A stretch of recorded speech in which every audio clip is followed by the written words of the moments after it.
बिस्मिल्लाहिर्रहमानिर्रहीम अस्सलाम वालेकुम नाज़रीन, तुसीं देख रहे हो चार शफेरे शमाइला न्याज़ दे नाल और मैं हाँ तुहाडी मेज़बान Shamaila Niyaz.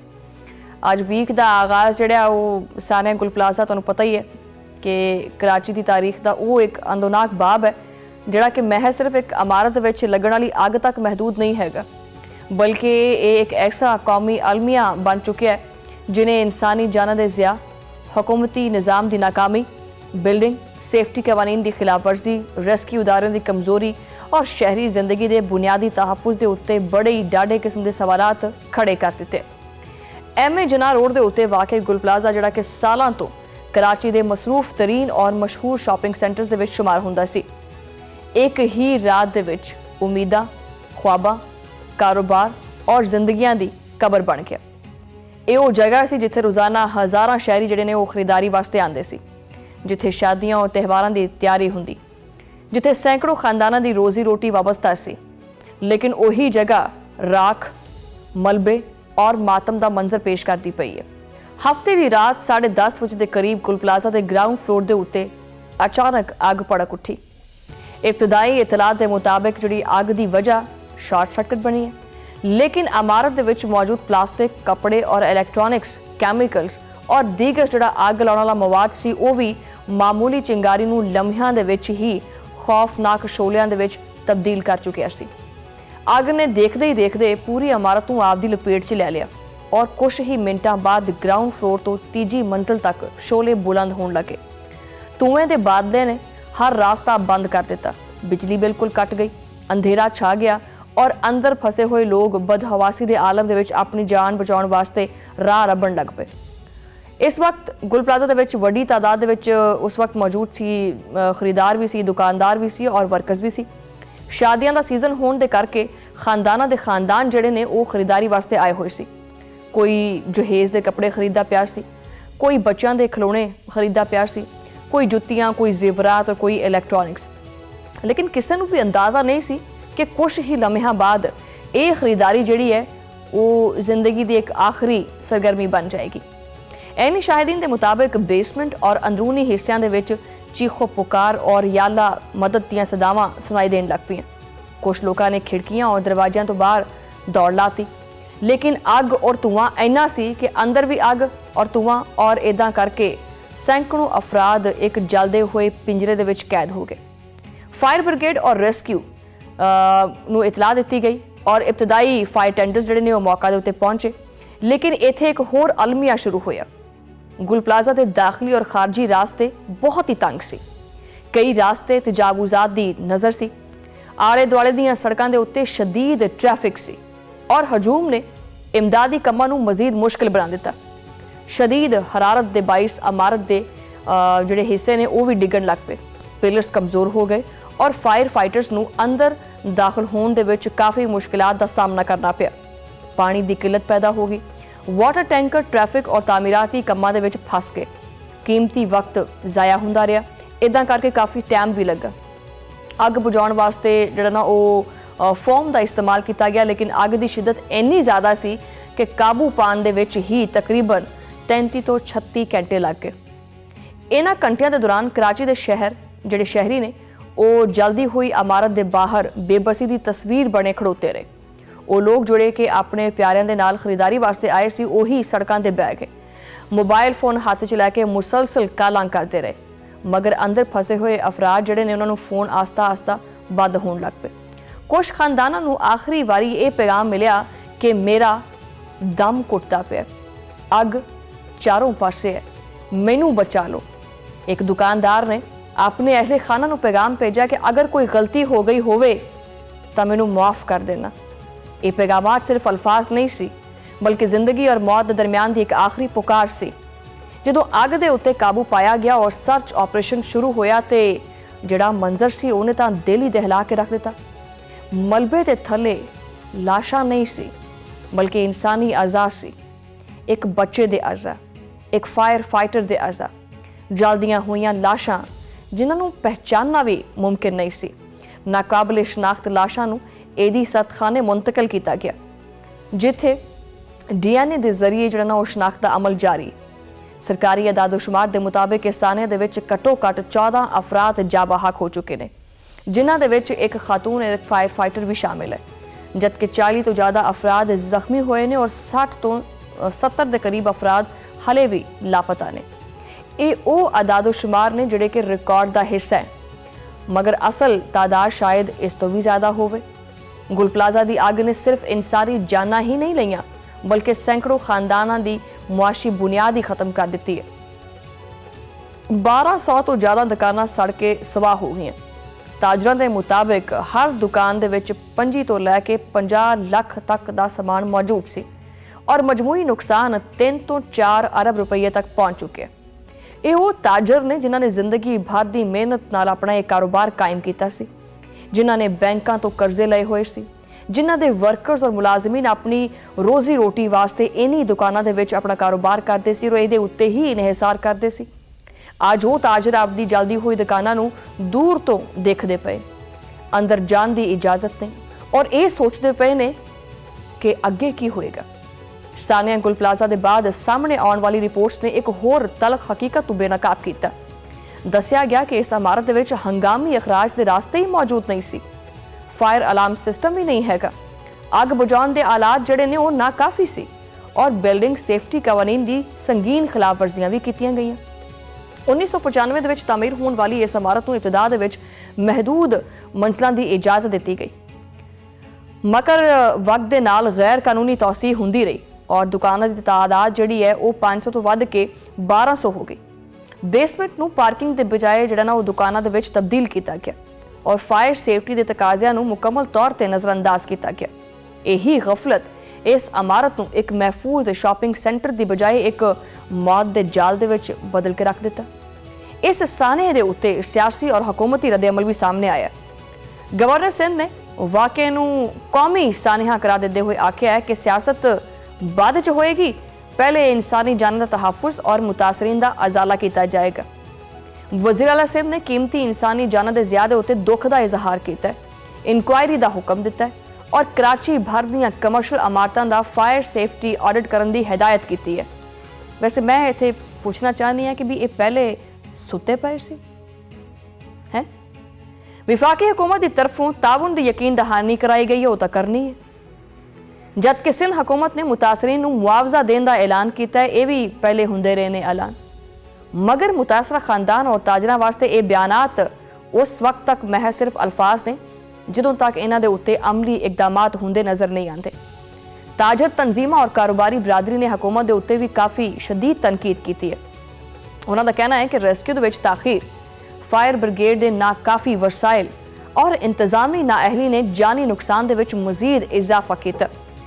Karachi chamber of commerce ने जुडिशल कमीशन के क्याम का मुतालबा किया ताकि यह तय हो सके कि जिम्मेदार कौन है, NOC किन्ने जारी किया, फायर सेफ्टी कानून के उत्ते अमल दरामद क्यों नहीं होया और मुस्तकबिल दे विच इदां दे जिहड़े सानेहात ने इन्हां तो बचाव किदां हो सकता है। ऑपोजिशन जमातां ने भी इस वाक़े नूं सिंध हुकूमत की कारकरदगी के उत्ते एक वड्डा सवालिया निशान करार दिता है। इस सानिया इस हकीकत की याद दहानी भी है कि कराची वर्गे वड्डे शहर दे विच कमर्शियल इमारतां की अक्सरियत फायर सेफ्टी के बुनियादी तकाज़ियां के उत्ते पूरा ही नहीं उतरती। गुज़श्ता साल शहर दे विच तकरीबन 2500 तो ज़्यादा आतिशज़दगी के वाक़यात रिपोर्ट हुए, जिन्हां दे विच दर्जनों अफराद जां बहक हुए और सैकड़ों जख्मी हुए। लेकिन ये बावजूद बिल्डिंग जी है ना वो बाईलॉज और फायर ऑडिट और हिफाजती इंतजाम को मुसलसल नज़रअंदाज करती रही। गुल प्लाजा की अग कोई अचानक हादसा नहीं है, बल्कि एक ऐसा सानिया सी जिहदे होण तो बाद जिहड़े सारे असबाब ने वो पहले तो मौजूद हैगे सी कि उत्थे अग लग सकती है। गुल प्लाजा की राख अज साडे कोलों ये सवाल पुछदी पई है कि इन्हां कीमती जानां दा अजाला सिर्फ और सिर्फ ताज़ीती बयानात नाल होएगा, इनक्वायरी रिपोर्ट्स नाल होएगा या होर किसी चीज़ नाल होएगा कि असीं हर साने तो बाद सिर्फ चंद दिन तक शोर मचावांगे और फिर सारा कुछ भुल जावांगे जिवें हुंदा आ रहा, या हुण वाकई वो वक्त आ गया कि बिल्डिंग सेफ्टी कानून के उत्ते सख्ती नाल अमल दरामद किया जाएगा, जिम्मेदारां नूं सज़ा दी जाएगी और इंसानी जानां नूं कारोबार और मफादात नूं तरजीह दी जाएगी। अगर अज भी आपां इस साने तो सबक नहीं सीखते तो कल कोई होर बिल्डिंग हो सकती है, कोई होर प्लाजा हो सकता है, कोई मार्केट हो सकती है, किहदा इंतज़ार करते पे। बहरहाल बड़ा अफसोसनाक वाक़या है और मेरे इंट्रो दे विच मैनू खैर जिहड़े सिंध हुकूमत दे जिहड़े बयानात आए ने ना वो कोई तसल्ली बख्श नहीं हैगे, वो मेरे दिल नूं नहीं लगे ਤੇ ਕਰਾਚੀ ਦੀ ਆਵਾਮ ਦੇ ਦਿਲ ਨੂੰ ਕੀ ਲੱਗਣਗੇ। ਦੇਖੋ, ਜਦੋਂ ਤੱਕ ਕਿਸੇ ਬੰਦੇ ਨੂੰ ਸਜ਼ਾ ਨਹੀਂ ਨਾ ਮਿਲਦੀ ਅਮਲੀ ਤੌਰ ਦੇ ਉੱਤੇ, ਉਦੋਂ ਤੱਕ ਸਿਰਫ ਔਰ ਸਿਰਫ ਇਹ ਗੱਲਾਂ ਹੀ ਨੇ, ਬਸ ਹੋਰ ਤਾਂ ਕੁਛ ਨਹੀਂ। ਔਰ ਲੱਛੇਦਾਰ ਗੁਫ਼ਤਗੂ ਇਹਨਾਂ ਸਿਆਸਤਦਾਨਾਂ ਤੋਂ ਜਿਹੜਾ ਨਾ ਇਲਾਵਾ ਹੋਰ ਕੋਈ ਕਰ ਹੀ ਨਹੀਂ ਸਕਦਾ। ਐਡੀ ਕੋਈ ਸ਼ਾਨਦਾਰ ਗੁਫ਼ਤਗੂ ਕਰਦੇ ਆ ਕਿ ਬੰਦਾ ਕਹਿੰਦਾ ਕਿ ਬਸ ਸਾਨੂੰ ਇੱਕ ਵਾਰੀ ਹੋਰ ਉਡਾ ਦੇ ਐਵੇਂ। ਅੱਛਾ, ਬਹਰਹਾਲ ਇਸ ਸਾਰੀ ਸੂਰਤ-ਏ-ਹਾਲ ਦੇ ਉੱਤੇ ਗੱਲਬਾਤ ਕਰਾਂਗੇ। ਮੇਰੇ ਨਾਲ ਮੌਜੂਦ ਨੇ ਨੁਮਾਇੰਦਾ ਖਸੂਸੀ ਸਾਜਿਦ ਰਊਫ, ਚੌਪਾਲ ਦੇ ਨੁਮਾਇੰਦੇ ਨੇ। ਸਾਜਿਦ, ਸਭ ਤੋਂ ਪਹਿਲਾਂ ਤਾਂ ਇਹ ਦੱਸਿਓ ਕਿ ਇਸ ਵੇਲੇ ਜਿਹੜਾ ਨਾ ਉਹ ਗੁਲ ਪਲਾਜ਼ਾ ਦੇ ਉੱਤੇ ਤਾਜ਼ਾ ਤਰੀਨ ਸੂਰਤ-ਏ-ਹਾਲ ਕੀ ਹੈ? ਕਿ ਇਮਦਾਦੀ ਸਰਗਰਮੀਆਂ ਜਿਹੜੀਆਂ ਨੇ ਮੁਕੰਮਲ ਹੋ ਚੁੱਕੀਆਂ ਨੇ? ਅਗਰ ਹੋ ਚੁੱਕੀਆਂ ਨੇ, ਕਿੱਥੇ ਤੱਕ ਪਹੁੰਚੀਆਂ ਨੇ? ਔਰ ਹਲਾਕਤਾਂ ਦੀ, ਜ਼ਖਮੀਆਂ ਦੀ ਤਾਦਾਦ ਜਿਹੜੀ ਹੈ ਉਹ ਕਿੰਨੀ ਹੈ? देखिए, बिल्कुल 40 घंटे से ज़ायद का वक्त गुजर चुका है, लेकिन अब तक जो है वो गुल प्लाजा में जो लगने वाली आग थी वो तो उस पर तो काबू पा लिया गया है, लेकिन जो इमदादी कार्रवाइयाँ हैं वो तकरीबन 40 घंटे के बाद जो है वो अब जाके शुरू हुई हैं। 40 घंटे के बाद जो है वो रेस्क्यू एहलकार जो है वो गुल प्लाजा की इमारत में दाखिल होने में कामयाब हुए हैं। अब तक कुछ देर पहले ही मज़ीद 2 अफराद के जो है वो जिस्मानी आज़ा जो है वो निकाले गए हैं। अब जाँ बाग होने वाले अफराद की जो मजबूत तादाद है वो 17 हो गई है, जबकि इस अफसोसनाक हादसे में जो है तकरीबन 20 से ज़ायद अफराद ज़ख्मी हुए थे, जिन्हें फौरी तौर पर सिविल अस्पताल मुंतकिल किया गया था और जहां में उन्हें फौरी तिब्बी इमदाद देने के बाद उनको घरों को रवाना कर दिया गया। इस पूरे ऑपरेशन के दौरान सबसे बड़ा एक अलमिया यह था कि गुल प्लाजा में जो लगने वाली आग थी वो वक्तन फ़वक्तन जो है वो भड़क रही थी, जिसके बायस जो रेस्क्यू इदारों को और फायर फाइटर्स को जो शदीद मुश्किलात का सामना करना पड़ा था। वक्तन फ़वक्तन जो आग भड़कती थी उस पर फायर ब्रिगेड का अमला पानी और गैस की मदद से जो है स्नार्कल के जरिए उसको बुझाने की कोशिश करता था। तकरीबन 30 घंटे 36 घंटे के बाद जो है अब आग पर मुकम्मल काबू पा लिया गया है। अब जो लोग गुल प्लाजा के अंदर मौजूद थे उनको निकालने के लिए अब रेस्क्यू ऑपरेशन शुरू कर दिया गया है। बड़े पैमाने पर ये रेस्क्यू ऑपरेशन शुरू किया गया और इसमें काफ़ी तेज़ी भी हम देख रहे हैं कि अब आ चुकी है। लोगों को जो है फौरी तौर पर निकाला जा रहा है, क्योंकि बड़ी तादाद में लोग जो थे वो गुल प्लाजा के अंदर जो है वो फंस गए थे। जिनकी तादाद जो है तकरीबन जो अब तक हमारे पास जराए हमें तस्दीक करते हैं वो 73 से ज़ायद थी जो कि लापता हैं। जी जी, अच्छा साजिद, 73 अफराद, मतलब 73 अफराद क्या अभी भी लापता है? जी बिल्कुल, देखें लाशें निकालने का सिलसिला अब बाकायदा शुरू हो चुका है। अब कितनी तादाद निकलती है, क्या ये 73 जो तादाद है ये बिल्कुल सही है, ये कहने कबल वक्त होगा, लेकिन जब तक आखिरी सर्च एंड रेस्क्यू ऑपरेशन मुकम्मल नहीं किया जाता उस वक्त तक जो शहरियों की तादाद है उसको किसी जगह फिक्स करना ये जो है वो कबल वक्त होगा।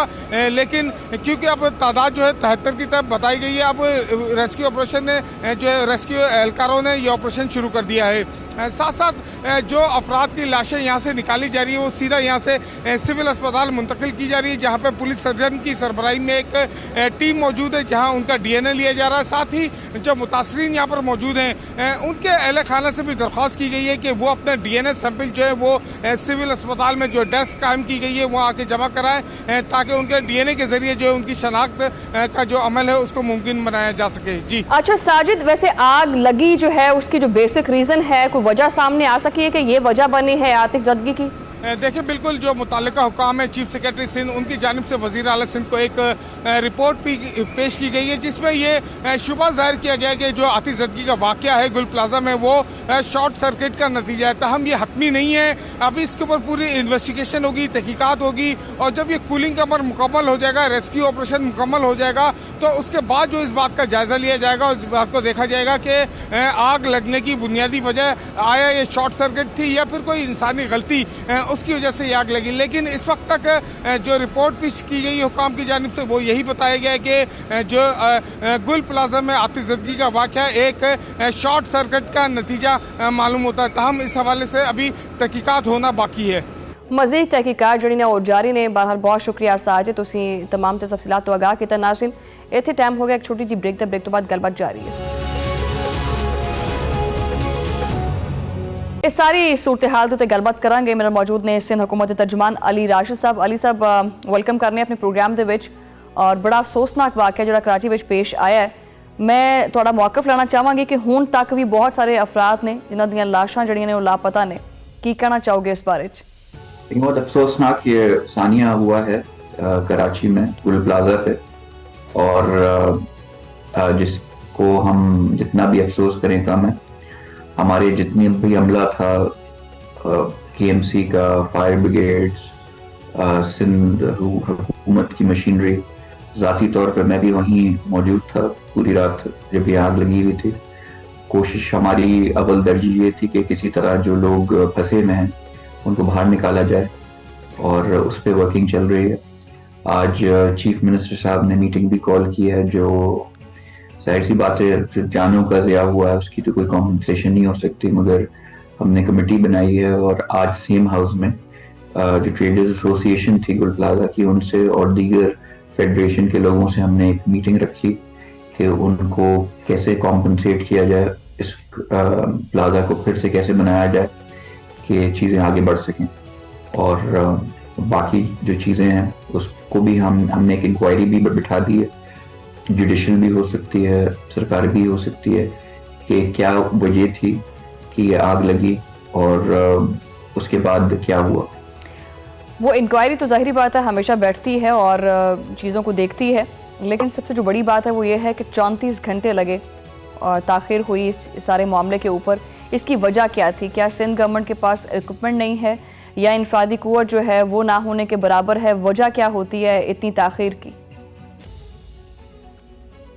دیکھیں, اگر آپ جو ہیلپ لائن ہوتی ہے 1122 کی ایمرجنسی, اگر آپ اس سے سب چیزیں ٹیلی کریں, دیکھیں جو آپ بائی اسٹینڈرز ہو گئے, باقی لوگوں سے بھی پوچھیں تو عملہ ٹائملی وہاں پہنچ گیا تھا اور کام بھی شروع ہو گیا تھا, اور اس میں تاخیر بالکل نہیں ہوئی ہماری طرف سے.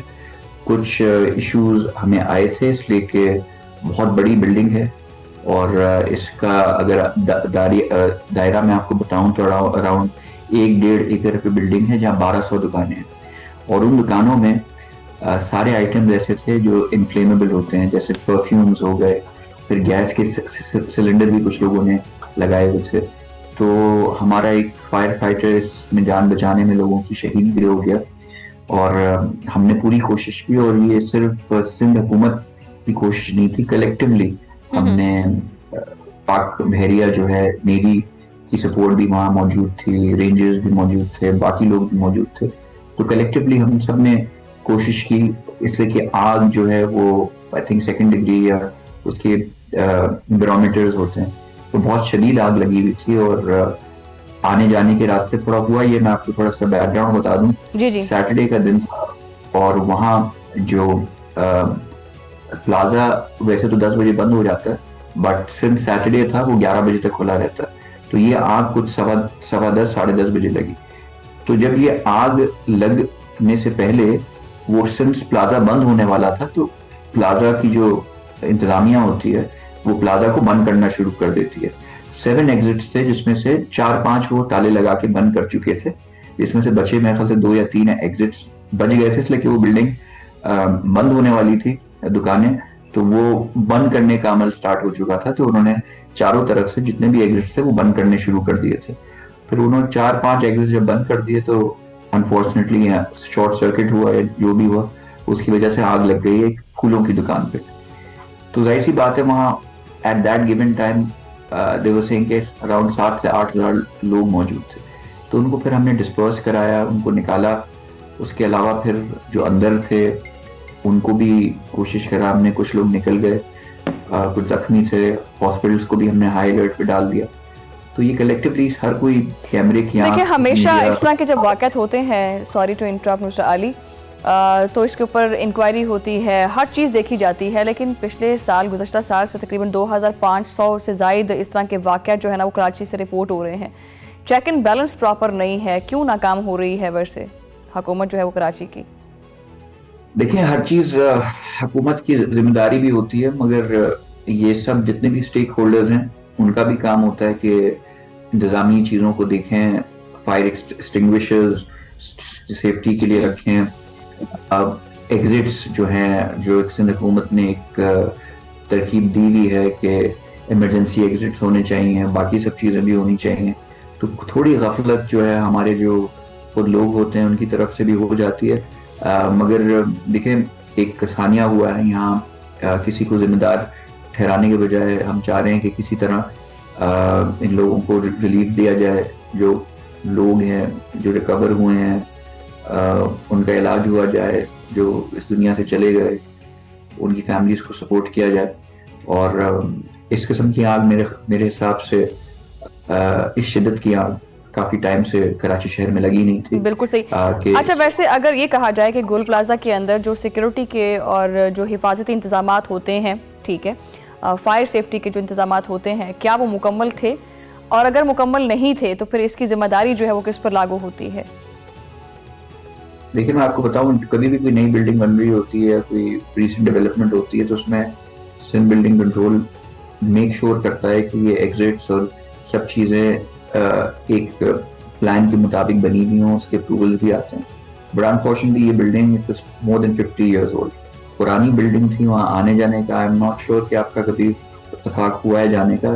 تنگ گلیاں, ہماری جو فائر فائٹرز سے مشینری تھی, عملہ تھا, دشواریاں ہوئیں, بالکل وہ بہت کنجسٹڈ جگہ تھی, مگر پھر بھی ہم نے ٹائملی لوگوں کو وہاں پہنچایا اور کیا کہتے ہیں اس میں فائر فائٹنگ اور جو بھی ریسکیو کا عمل تھا کرا.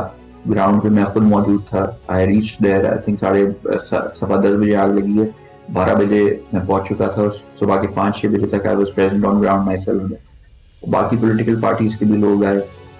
کام میں کوئی آپ سے نہیں کہہ سکتا کہ دیکھیں میں جن لوگوں کے پیارے گزرے ہیں تو وہ ایک نارمل سائیکی ہوتی ہے کہ آپ وہی تو میں پوچھنا چاہ رہی ہوں ویسے کہ وہ جو لوگ ہیں دیکھیے کبھی ہوتا ہے کہ آپ ذاتی طور پہ اگر اپنی فیملی میں بھی آپ دیکھیں, اگر کسی کی طبیعت خراب ہوئی یا کسی کو کچھ ہو گیا تو آپ میں گلٹ آ جاتا ہے کہ اگر میں تھوڑا خیال اور رکھ لیتا یا میں ہسپتال ٹائم پہ لے جاتا, تو ایک نارمل ایک ہیومن نیچر ہے. تو وہ شاید ان کا جو غم و غصہ ہے وہ بجا ہے, چاہے وہ حکومت پہ ہو یا چاہے وہ ٹریڈرز ایسوسی ایشن پہ ہو یا باقی لوگوں پہ ہو. تو اس دکھ کا, اس غم کا ازالہ جو ہے وہ سندھ گورنمنٹ کیسے کر سکتی ہے, اور جو وہاں پر لوگ جو کاروباری حضرات تھے ان کا نقصان جو ہے وہ اس کی بھرپائی کیسے ممکن ہو سکتی ہے؟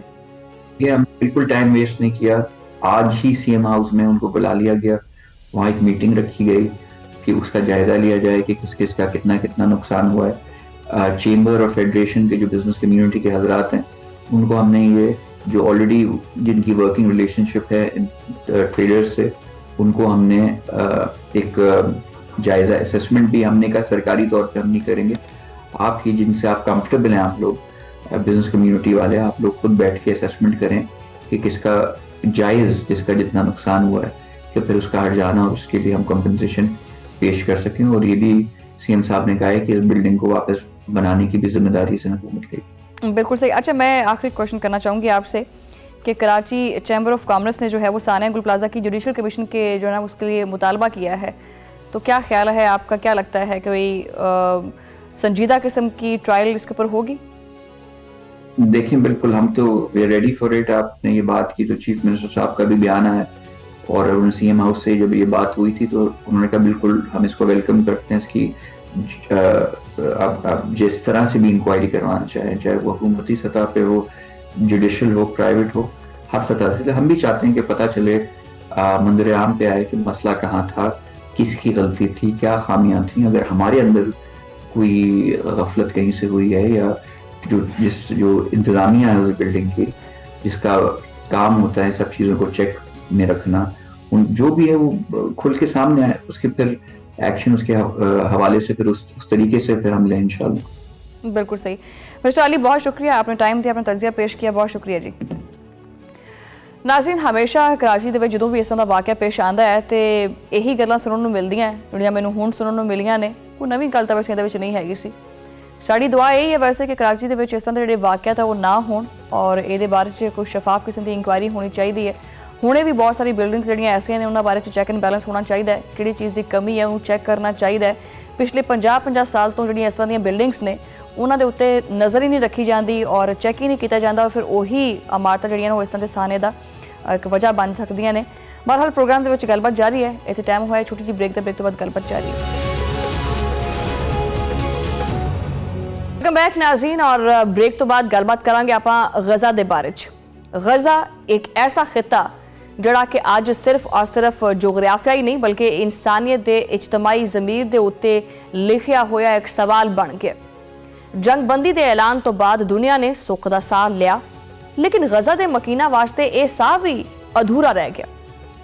अकवामे मुत्तहदा दे इंसानी इमदादी अमूर दे राबता दफ्तर जिहड़ा ओचा है उन्हें वाज़े अल्फाज दे विच खबरदार कीता है कि गज़ा दे विच इंसानी बहरान जिहड़ा वो खत्म होण तक बहुत दूर है।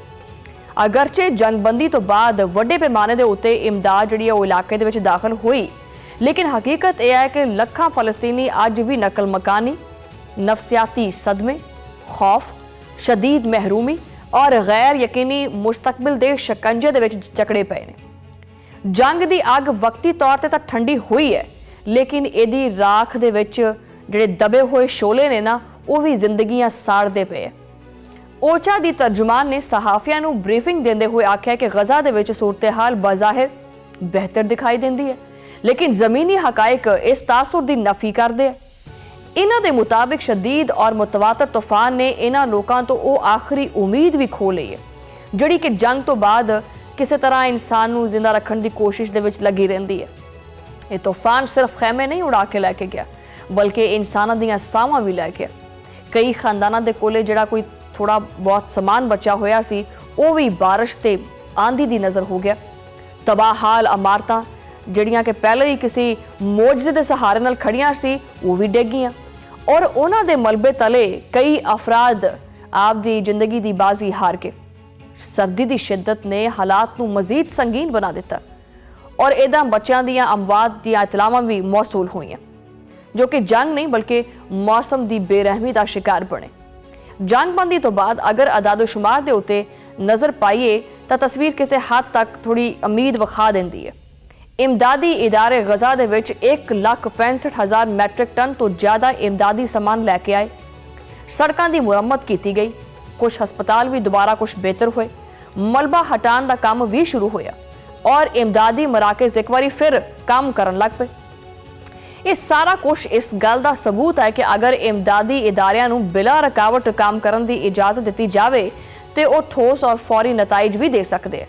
मगर मसला यह है कि ज़रूरतां इमदादी सलाहियत तो बहुत ज़्यादा है। गज़ा का बेशतर हिस्सा खंडरात दे विच तब्दील हो गया और हर खंडर दे थले एक कहानी दफन हुई पई है, एक खानदान की उम्मीद दफन है। जंगबंदी दे इब्तदाई 2 महीनों दे विच 13 लाख तो ज़्यादा अफराद नूं खुराक दे पैकेट जिहड़े ने वो दिते गए और 15 लाख तो ज़्यादा जिहड़ा तैयार खाना है वो गज़ा के मुख्तलिफ हिस्सों दे विच तकसीम भी किया गया, जिहदे विच गज़ाई तहफ़ुज़ दे विच कुछ हद तक बेहतरी आई जदों शदीद बारिशां और सैलाबी सूरत हाल ने हज़ारां खानदानां नूं खतरे दे विच पाया दिता, लेकिन उत्थे इमदादी इदारियां ने बलदियाती हुकाम दे नाल मिल के महफूज मुतबादिल कोई मकामात तलाश भी कीते।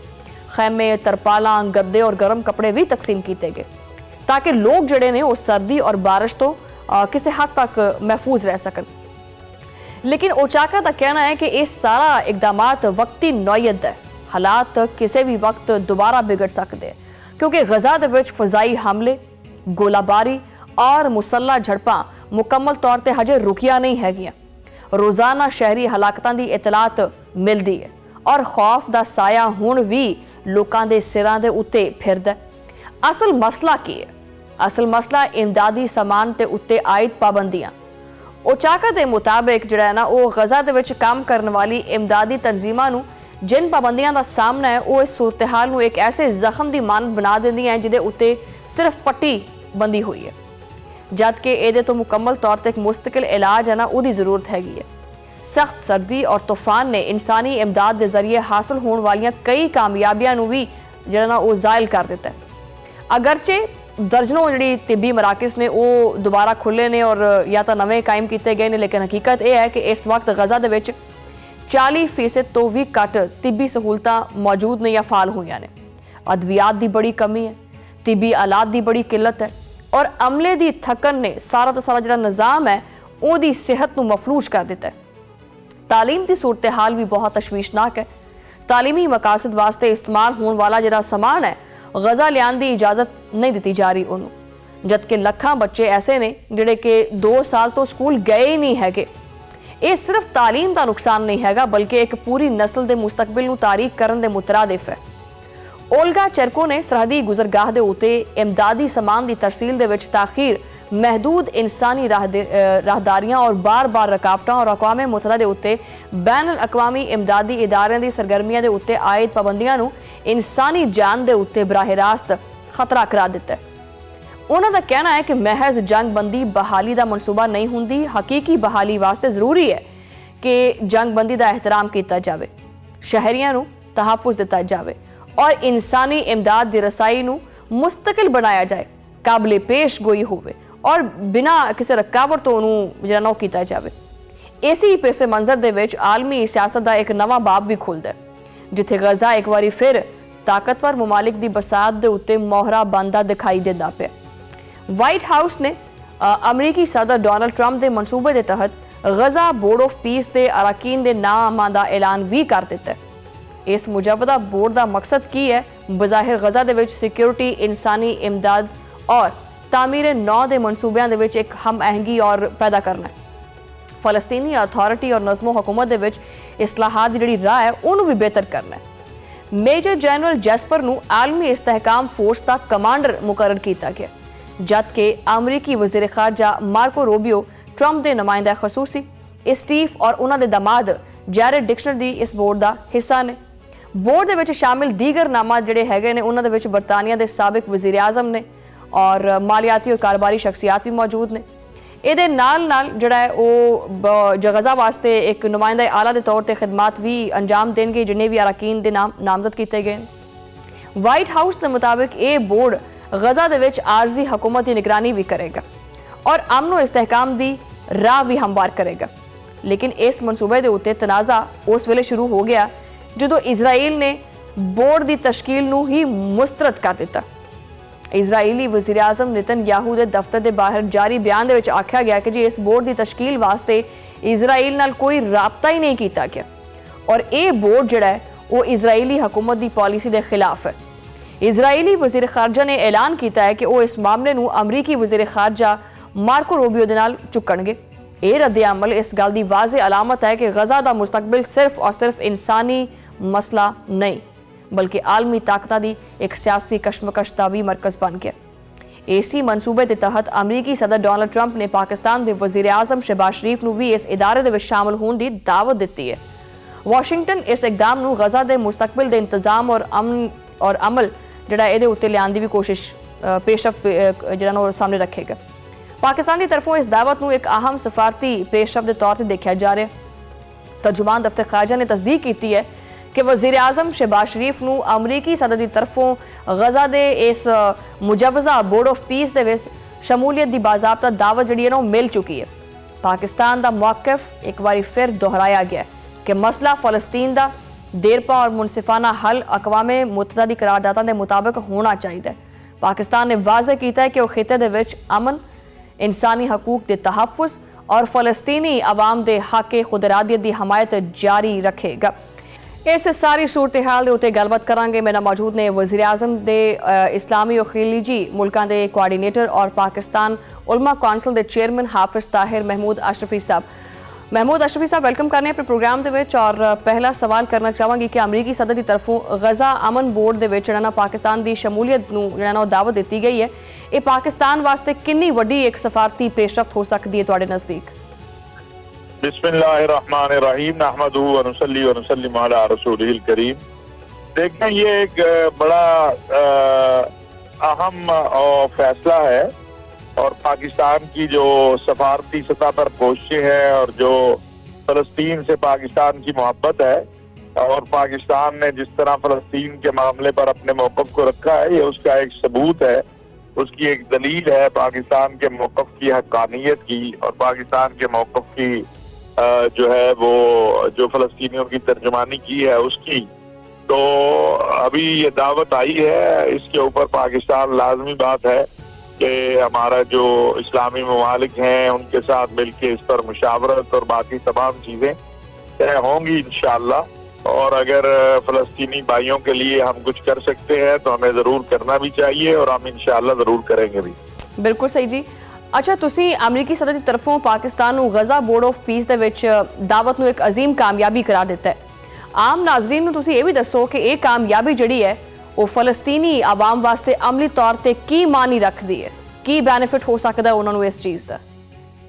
मैंने इसलिए इसको ये कामयाबी करार दिया है कि पाकिस्तान अगर हम मई से पहले जाए तो सफारती सतह पे जो सूरत हाल थी या गुज़श्ता चंद सालों में, तो पाकिस्तान को ये इस अंदाज में पहले 8 मुल्कों के अंदर, इस्लामी मुल्कों के अंदर पाकिस्तान शामिल हुआ, शर्म शेख मुआहदे में पाकिस्तान शामिल हुआ, और अब ये तो मैं इसको बड़ी कामयाबी समझता हूँ कि अगर पाकिस्तान अपने ब्रदर इस्लामी ममालिक के साथ गजा में होगा तो उनकी फलस्तीनी भाइयों की खिदमत कर सकेगा।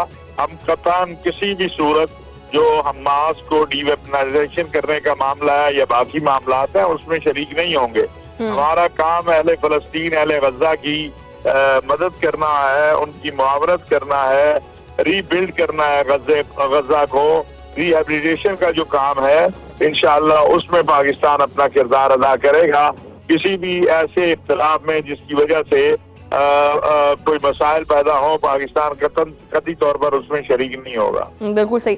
ਅੱਛਾ, ਬੋਰਡ ਆਫ ਪੀਸ ਦੇ ਵਿੱਚ ਪਾਕਿਸਤਾਨ ਦੀ ਸ਼ਮੂਲੀਅਤ ਵਾਸਤੇ ਤੁਹਾਨੂੰ ਕਿਹੜੀ ਵੱਡੀ ਤਬਦੀਲੀ ਨਜ਼ਰ ਆਉਂਦੀ ਪਈ ਹੈ? ਕੀ ਪਾਕਿਸਤਾਨ ਉਥੇ ਫੈਸਲਾ ਸਾਜ਼ੀ ਦੇ ਵਿੱਚ ਮੌਸਰ ਤਰੀਕੇ ਨਾਲ ਆਪਣੀ ਇੱਕ ਆਵਾਜ਼ ਚੁੱਕ ਸਕਦਾ ਹੈ, ਉਥੇ ਇੱਕ ਆਵਾਜ਼ ਬਣ ਸਕਦਾ ਹੈ? पाकिस्तान जो है वो इस वक्त आलम इस्लाम, आलम अरब में एक अपना मकाम रखता है, तो लिहाजा पाकिस्तान आलम इस्लाम की तर्जुमानी कर सकेगा, अपनी कौम की तर्जुमानी कर सकेगा, फलस्तीनियों की तर्जुमानी कर सकेगा। पाकिस्तान को जो मई के बाद अल्लाह ने मकाम दिया है वो बड़ा एक कायदाना किरदार है और इंशाअल्लाह वो हम अदा करेंगे। ਬਿਲਕੁਲ ਸਹੀ। ਅੱਛਾ, ਇਸ ਬੋਰਡ ਦੇ ਉੱਤੇ ਨਾ ਇੱਕ ਇਤਰਾਜ਼ ਵੀ ਉੱਠਦਾ ਪਿਆ, ਔਰ ਸਭ ਤੋਂ ਵੱਡਾ ਇਤਰਾਜ਼ ਇਹ ਹੈ ਕਿ ਇਹਦੇ ਵਿੱਚ ਕਿਸੇ ਵੀ ਫਲਸਤੀਨੀ ਨੁਮਾਇੰਦੇ ਨੂੰ ਸ਼ਾਮਿਲ ਨਹੀਂ ਕੀਤਾ ਗਿਆ। ਤੁਸੀਂ ਇਸ ਇਤਰਾਜ਼ ਨੂੰ ਕਿਸ ਤਰ੍ਹਾਂ ਦੇਖਦੇ ਹੋ? मैं समझता हूँ कि इसमें फलस्तीनी अथॉरिटी के साथ मिलकर काम करना है, तो लिहाजा इस हवाले से हम फलस्तीनियों का जो मौक़िफ़ है उसके मुंतज़िर हमें रहना चाहिए। अभी तक इस हवाले से ना कोई हमास ने कोई बात की है, ना फलस्तीनी अथॉरिटी ने कोई बात की है, तो हमें उनके मौक़िफ़ का इंतज़ार करना चाहिए। जो उनका मौक़िफ़ होगा इंशाअल्लाह हम उसके साथ होंगे। ਬਿਲਕੁਲ ਸਹੀ। ਅੱਛਾ, ਪਾਕਿਸਤਾਨ ਹੁਣ ਤੱਕ ਜਿਹੜਾ ਨਾ ਉਹ ਫਲਸਤੀਨ ਦੇ ਮਸਲੇ ਦੇ ਉੱਤੇ ਇੱਕ ਅਸੂਲੀ ਮੌਕਫ ਰੱਖਦਾ ਹੀ ਆਇਆ ਹੈ, ਹਮੇਸ਼ਾ ਇੱਕ ਮੌਕਫ ਰੱਖਿਆ ਪਾਕਿਸਤਾਨ ਨੇ। ਹੁਣ ਇਹ ਦੱਸਿਓ ਕਿ ਬੋਰਡ ਆਫ ਪੀਸ ਦੇ ਵਿੱਚ ਸ਼ਾਮਿਲ ਹੋ ਕੇ ਪਾਕਿਸਤਾਨ ਆਪਣੇ ਇਸ ਮੌਕਫ ਨੂੰ ਕਿੰਨਾ ਕੁ ਮਜ਼ੀਦ ਮਜ਼ਬੂਤ ਕਰ ਸਕਦਾ ਹੈ? पाकिस्तान अपने उसी मौके पे कायम है कि एक आज़ाद खुद मुख्तार फलस्तीनी रियासत का क़याम जिसका दारुल खिलाफा अल कुद्स शरीफ हो, पाकिस्तान इसी मौके पर कायम है और इसी मौके पर कायम रहेगा। ਅੱਛਾ, ਜ਼ਾਹਿਰ ਹੈ ਕਿ ਪਾਕਿਸਤਾਨ ਇਸ ਪਲੇਟਫਾਰਮ ਦੇ ਉੱਤੇ ਦੋ ਟੋਕ ਅੰਦਾਜ਼ ਦੇ ਵਿੱਚ ਫਲਸਤੀਨੀ ਰਿਆਸਤ ਦੇ ਕਿਆਮ ਔਰ ਹੱਕ ਖੁਦ ਇਰਾਦੀਅਤ ਦੀ ਗੱਲਬਾਤ ਕਰੇਗਾ। ਪਾਕਿਸਤਾਨ ਦੀ ਆਵਾਜ਼ ਤੁਹਾਨੂੰ ਲੱਗਦਾ ਕਿ ਬਹੁਤ ਹੀ ਮੌਸਰ ਸਾਬਤ ਹੋ ਸਕਦੀ ਹੈ? बिल्कुल, पाकिस्तान को अल्लाह ने जो कायदाना किरदार अदा किया है, पाकिस्तान ने इससे पहले शर्म शेख में भी नेतन्याहू के ना आने की बात की थी और उसको माना गया था। इसी तरह हमें उम्मीद है कि यहाँ पर भी जो अपने ब्रदर इस्लामी कर मौक़िफ़ रखेंगे हम, वो माना जाएगा। ਬਿਲਕੁਲ ਸਹੀ। ਤਾਹਿਰ ਅਸ਼ਰਫੀ ਸਾਹਿਬ, ਬਹੁਤ ਸ਼ੁਕਰੀਆ, ਤੁਸੀਂ ਟਾਈਮ ਦੀ ਤਰਫ ਤਜ਼ੀਆ ਪੇਸ਼ ਕੀਤਾ। ਨਾਜ਼ਰੀਨ, ਦੇ ਨਾਲ ਹੀ ਪ੍ਰੋਗਰਾਮ ਦਾ ਵਕਤ ਜਿਹੜਾ ਉਹ ਖਤਮ ਹੋ ਗਿਆ। ਤੁਹਾਡਾ ਮੁਲਾਕਾਤ ਹੋਏਗੀ ਅਗਲੇ ਪ੍ਰੋਗਰਾਮ ਦੇ ਵਿੱਚ, ਉਦੋਂ ਲਈ ਅੱਲਾ ਨਿਗਹਿਬਾਨ।